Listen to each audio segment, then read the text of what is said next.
जय Hind and hello guys, स्वागत है आपका आपके अपने YouTube चैनल ज्ञानदेही होस्ट में। और इस वीडियो में मैं आपको बताने वाला हूं केंद्रीय रिजर्व पुलिस बल यानी कि CRPF भर्ती 2023 के ऑफिशियल सिलेबस के बारे में, जो कि आपका इस बार का सिलेबस अपडेट किया गया है। जी हां, आपने सही सुना। और जैसा कि मैंने आपको प्रीवियस वीडियो जैसे बनाई थी सिलेबस की, उसमें प्रॉमिस किया था कि अगर आने वाले सिलेबस के अंदर कोई चेंजेस पाए जाते हैं तो मैं आपके लिए अलग से न्यू सिलेबस की वीडियो बनाऊंगा, जिसमें कि मैं आपको पूरी जानकारी दूंगा। तो उसी को कंटिन्यू करते हुए ये वीडियो मैं आपके लिए बना रहा हूं, जहां पर आपको इस भर्ती के new syllabus, exam pattern, physical eligibility test, ये सभी जानकारी दी जाएगी। तो चलिए शुरू करते हैं। और आप यहां पर जो भी आपके मन में डाउट है कि क्या इसके अंदर निगेटिव मार्किंग होगी, एग्जाम ऑनलाइन होगा या ऑफलाइन होगा, ये सब जानकारी इस वीडियो के अंदर जान पाएंगे। तो गाइज यहाँ पर अभी जो वीडियो में देख सकते हैं, हमारी ऑफिशियल वेबसाइट jobsgyan.in है, यहाँ पर भी मैंने जानकारी अपडेट कर दी है। एंड मैं आपको पहले थोड़ा शॉर्ट में इसके एलिजिबिलिटी के बारे में बता दूं, फिर मैं आपको एग्जाम पैटर्न और सिलेबस के बारे में जानकारी दूंगा।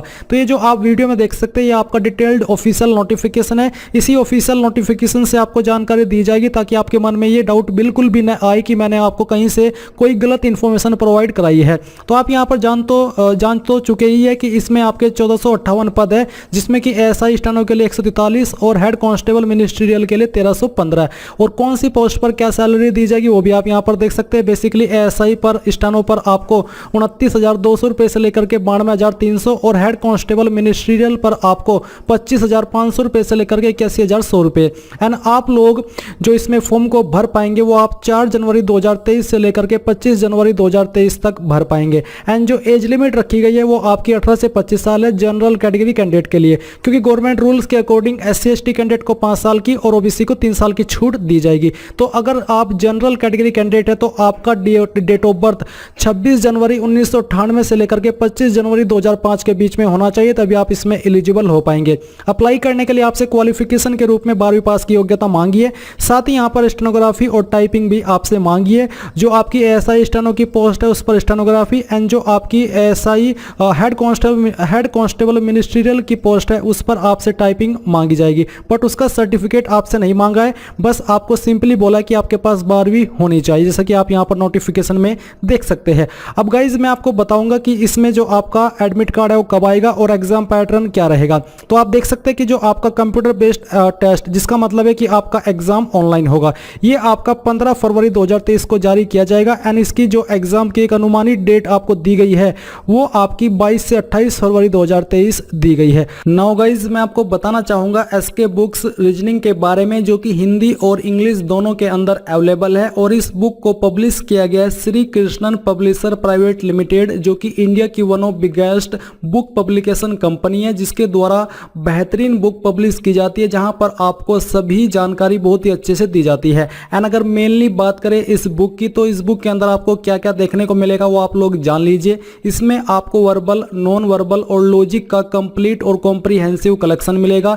साथ ही आपको टॉपिक वाइज प्रत्येक पॉइंट का इजी एक्सप्लेनेशन भी इस बुक के अंदर मिलेगा। इसके अलावा based on new competitive exam pattern, यानी कि पूरे न्यू कॉम्पिटिटिव एग्जाम पैटर्न के साथ में ये बुक आपको मिलने वाली है। इसी के साथ with shortcut tricks and practice exercise, यानी कि शॉर्टकट ट्रिक्स भी इस बुक के अंदर होगी, प्रैक्टिस एक्सरसाइज भी इस बुक के अंदर होगी। तो ये एक आपकी बेस्ट बुक है आपकी रीजनिंग की प्रिपरेशन करने के लिए। चाहे आप किसी भी एग्जाम की रीजनिंग की प्रिपरेशन कर रहे हैं तो आप लोग इस बुक को परचेज कर सकते हैं। बाय करने का लिंक आपको वीडियो के डिस्क्रिप्शन में दिया है, चाहे हिंदी में बाय कर लीजिए या फिर इंग्लिश में। और कोई सवाल डाउट हो तो आप पूछ लीजिएगा। अब गाइज यहाँ पर बात करते हैं आपके एग्जाम पैटर्न के बारे में। उसके पहले आप देख लीजिए कि आपकी centre city computer based test के लिए कहां पर रहने वाली है। आप यहां पर स्टेट वाइज देख सकते हैं, जैसे कि आंध्र प्रदेश में कहां पर आपके एग्जाम सेंटर होंगे, हरियाणा में कहां पर, तेलंगाना में कहां पर, हिमाचल प्रदेश में कहां पर, जम्मू कश्मीर, झारखंड, कर्नाटका, मणिपुर, त्रिपुरा, उत्तर प्रदेश में किन किन सिटी के अंदर आपका एग्जाम सेंटर रहेगा,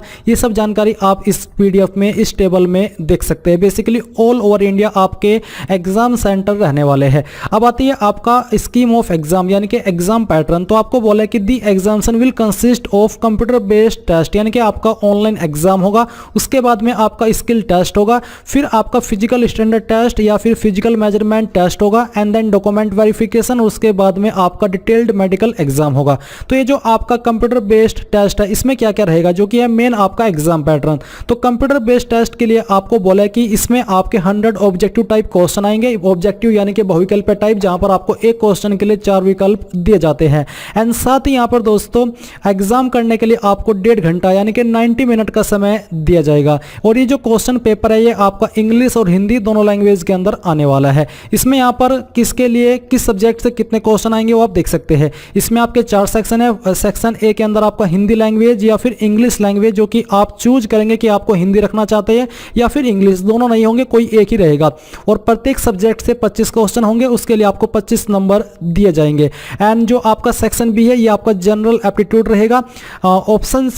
सेक्शन सी आपका जनरल इंटेलिजेंस है और सेक्शन डी आपका क्वांटिटेटिव एप्टीट्यूड है। जैसे कि मैंने आपको बताया कि प्रत्येक सेक्शन से 25 क्वेश्चन और उसके लिए आपको 25 नंबर दिए जाएंगे। और जैसे कि मैंने आपको ये भी बताया कि आपके क्वेश्चन पेपर की लैंग्वेज हिंदी और इंग्लिश दोनों रहेगी। बस ध्यान दीजिए कि जो सेक्शन ए है ये बिलिंगुअल नहीं होगा, क्योंकि अगर आप हिंदी सिलेक्ट करते तो आपके क्वेश्चन हिंदी के अंदर ही आएंगे, चाहे आप इंग्लिश वाला पोर्शन ही क्यों ना सोल्व कर रहे हैं, क्योंकि ये आपका एक सेक्शन है इस एग्जाम के सब्जेक्ट का, इसलिए इसमें आपको बिलिंगुअल का ऑप्शन नहीं दिया जाएगा। फिर यहाँ पर मैंने आपको बताया कि इसमें आपके ऑब्जेक्टिव मल्टीपल चॉइस क्वेश्चन यानी कि आपके एमसीक्यू टाइप बहुविकल्प क्वेश्चन होंगे। एंड यहाँ पर गाइज सबसे महत्वपूर्ण बात अब ये आती है कि जो आपका सवाल रहता है कि क्या इसके अंदर नेगेटिव मार्किंग है, तो गाइज जी हाँ, यहाँ पर आपकी नेगेटिव मार्किंग रहने वाली है, जो कि आपकी 0.25 यानी कि 1/4 की, जहां पर अगर आप एक क्वेश्चन गलत करते हो, अगर आप 4 क्वेश्चन गलत करते हो तो आपका 1 नंबर कट कर दिया जाएगा, जो कि आपने सही आंसर दे करके कमाया है। तो इसका मतलब ये हो जाता है कि आपके अंदर जो तुक्का मारने की अद्भुत कला है, आपको इस कला के ऊपर कंट्रोल रखना होगा। आपको इस कला का प्रदर्शन इस एग्जाम के अंदर नहीं करना है, क्योंकि अगर आप इस अद्भुत कला का प्रदर्शन करने की कोशिश करेंगे तो ऐसे में आपको लेने के देने पड़ जाएंगे। हाँ, मैं मानता हूं कि हम इंडियंस के अंदर ये तुक्का मारने की अद्भुत कला है, बट क्या करें, इसमें नेगेटिव मार्किंग रख दी है। अब ऐसा आप नहीं कर सकते, आपको सेम लेवल का कंट्रोल रखना होगा, जैसे कि वेलकम मूवी में उदय शेट्टी भाई ने किया था, कंट्रोल उदय कंट्रोल, क्योंकि उन्होंने कंट्रोल करके अपने आप को मर्डर करने से रोक लिया था। तो आपको तो फिर भी एक छोटी सी नेगेटिव मार्किंग करने से रोकनी है। और आप यहां पर थोड़ा इसका जब रिस्क ले सकते हैं जब आपको लगे कि यार इन 2 ऑप्शन में से कोई एक सही है, ताकि फिर आपको घर आकर के सोचना ना पड़े, तब आप थोड़ा रिस्क ले सकते हैं। यानी जो मैंने आपको इस अद्भुत कला के बारे में जानकारी दी, थोड़ी बातें बोली, ये सार्कास्टिक वे में बोली है, तो आप भाव समझ जाइएगा और इंजॉय कीजिएगा और ध्यान दीजिएगा कि मैंने आपको क्या कहा है। तो गाइज आपने यहाँ पर ये इसके पॉइंट्स के बारे में जाना। और गाइज यहाँ पर आप इसके कुछ पॉइंट्स और देख लीजिए। आपको बोला है कि the question in CBT will be of intermediate level, यानी कि जिस लेवल के क्वेश्चन आपके 12th में आते हैं उसी डिफिकल्टी लेवल के क्वेश्चन आपके इस एग्जाम के अंदर आपको देखने को मिलेंगे। तो इसके जो कुछ मेन पॉइंट्स है वो मैंने यहाँ पर आपको बता दिया है। अब गाइज इसके बाद में फिर आपका स्किल टेस्ट होगा, जो कि स्किल टेस्ट कैसे रहेगा वो आप जान लीजिए। अगर आप हेड कांस्टेबल मिनिस्ट्रियल पर अप्लाई किए हो तो आपकी टाइपिंग होगी, एंड अगर आप एएसआई स्टेनो पर अप्लाई किए हो तो आपका शॉर्ट हैंड होगा। Only those candidate who qualify, यानी कि जो कैंडिडेट सीबीटी क्लियर करेंगे वही इसको दे पाएंगे। अब इसमें क्या क्या है वो आप यहाँ पर जान लीजिए। तो स्किल टेस्ट ऑन कंप्यूटर, ये कंप्यूटर के ऊपर होगा असिस्टेंट सब इंस्पेक्टर स्टेनो की पोस्ट के लिए, जिसमें कि डिक्टेशन 10 मिनट्स है, 80 वर्ड्स पर minute, transcription time 50 minute in English और 65 minutes in Hindi on computer. तो ये आपका स्टेनोग्राफी का एक प्रोसेस रहेगा। फिर जो आपका स्किल टेस्ट है हेड कांस्टेबल मिनिस्ट्रियल की पोस्ट पर, एचसीएम की पोस्ट पर, उसमें बोला है कि English typing with minimum speed of 35 words पर मिनट, यानी कि अगर आप इंग्लिश की टाइपिंग करेंगे तो आपकी स्पीड 35 वर्ड पर मिनट होनी चाहिए कंप्यूटर पर, एंड अगर आप हिंदी की करेंगे तो आपकी स्पीड 30 वर्ड पर मिनट कंप्यूटर पर होनी चाहिए, यानी कि 30 वर्ड्स पर minute in English and 30 words पर minute in Hindi, corresponding of 10,500 की डिप्रेशन पर होवर इन इंग्लिश और 9,000 की डिप्रेशन पर hover in Hindi with average of 5 की depression for each word on computer. तो ये आपने यहाँ पर इसके पैटर्न के बारे में जाना। जाना कि कैसा स्किल टेस्ट आपका रहेगा, तो ये भी आपको जानकारी मिल चुकी है। इसके बाद में आपका फिजिकल स्टैंडर्ड टेस्ट रहेगा, बट उसके पहले यहाँ पर कुछ और पॉइंट्स आपको दिए, जैसे कि 13.3.9 में कि beyond 40% mistake which is 5% of 800 words in 10 minute dictation 180 word पर minute the candidate will be declared failed for ASI steno. यानी कि यहाँ पर जो आपको छूट दी जाएगी उसके बारे में गलती की, ये आपको जानकारी बेसिकली इसमें दी गई है। अब गाइस आता है आपका फिजिकल स्टैंडर्ड टेस्ट। तो फिजिकल स्टैंडर्ड टेस्ट कैसा रहेगा वो भी आप जान लीजिए। इसमें जो मेल कैंडिडेट है जो कि लिस्टेड सीरियल नंबर 2 और 3 इनको छोड़ करके, जो कि यहाँ पर ये 2 और 3 इनको छोड़ करके बाकी सभी कैंडिडेट के लिए हाइट 165 सेंटीमीटर रहेगी कम से कम। चेस्ट बिना फुलाई 77 और फुला करके 82 हो जानी चाहिए, जहाँ पर 5 सेंटीमीटर का फुलाव जरूरी है। एंड जो कैंडिडेट इन जाति से या फिर इन स्टेट से बिलोंग करते जो कि यहाँ पर दी गई है, इनके लिए हाइट मेल में 162.5 सेंटीमीटर और चेस्ट बिना फुलाई 77 और फुला करके 82, जहाँ पर 5 सेंटीमीटर का फुलाव अनिवार्य है। फिर जो कैंडिडेट ST कैटेगरी से बिलोंग करते हैं उनके लिए हाइट मेल में 162.5 सेंटीमीटर, चेस्ट बिना फुलाई 76 और फुला करके 81 हो जानी चाहिए। फीमेल कैंडिडेट जो कि इस 5 पॉइंट को छोड़ करके 6 पॉइंट को छोड़ करके अन्य कैटेगरी से जो है उनके लिए हाइट 155 और चेस्ट का माप नहीं लिया जाएगा। एंड जो कैंडिडेट फीमेल में इन जाति से या फिर ST से है उनके लिए हाइट 150 सेंटीमीटर रखी गई है, और जैसे कि मैंने कहा कि चेस्ट का माप नहीं लिया जाएगा। तो गाइज आपने यहाँ पर आपके फिजिकल मेजरमेंट टेस्ट के बारे में भी जान लिया है। इसमें आपका कोई रेस नहीं होगा क्योंकि इसके बारे में कोई भी जानकारी नहीं दी गई है। इसके बाद में आपका सिर्फ डिटेल्ड मेडिकल एग्जाम होगा। अब ये तो आपने पैटर्न जाना, अब आपके कहां से कितने क्या क्वेश्चन आएंगे वो भी आप जान लीजिए। जैसे कि इंग्लिश और हिंदी है तो इंग्लिश हिंदी के जो क्वेश्चन आपके तैयार किए जाएंगे वो बेसिकली यहाँ पर vocabulary, spelling, grammar, sentence structure, synonyms, antonyms, sentence completion, phrases and idiomatic use of words ETC यहाँ से आपके तैयार किए जाएंगे। वैसे तो काफी सारे टॉपिक्स आते हैं बट ये वो मेन टॉपिक है जहाँ से आपके क्वेश्चन बनेंगे। फिर जनरल इंटेलिजेंस में आपके जो क्वेश्चन बनेंगे वो आपके बनेंगे analogies, similarities and differences, problem solving, relationship, arithmetical computations and other analytical functions, Venn diagrams, relationship concept.